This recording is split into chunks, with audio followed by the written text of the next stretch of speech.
Welcome to Elementor. I'm going to show you how to add some custom CSS to your page.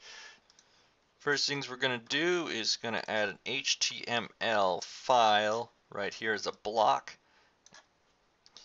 And this is going to let us put custom web development code into our page.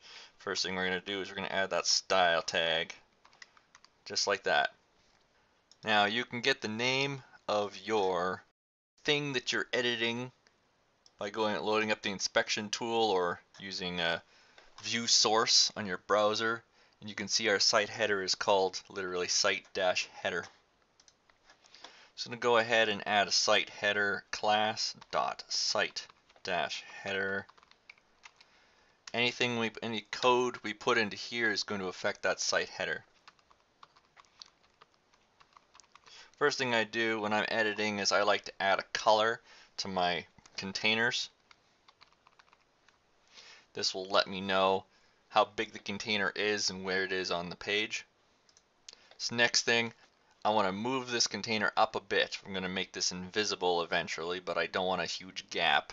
So we're going to go ahead and set the height of this container to 5% of the total width of the page. So as the page gets bigger and smaller, the distance to the top of the page will change accordingly.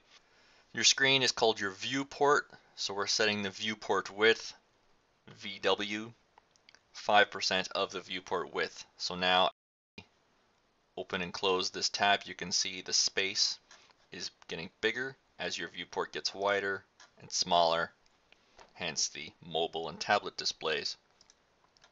Now I want to get rid of all this text because it's annoying. Don't want any text in my header. So we're going to go visibility, and we're going to set that to hidden. And that completely removes the header from view, but it still leaves our gap because technically it's still there. If at any point you wanted to make it so that it was completely not even there and the space was all the way gone, rather than setting a height, you can also set the position to fixed. And that removes its association with the page. Everything will just go straight to the top. But I don't want that because I still want that little gap at the top.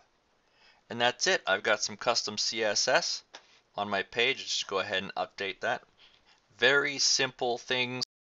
Thank you for watching. That's one of my videos. See you next time.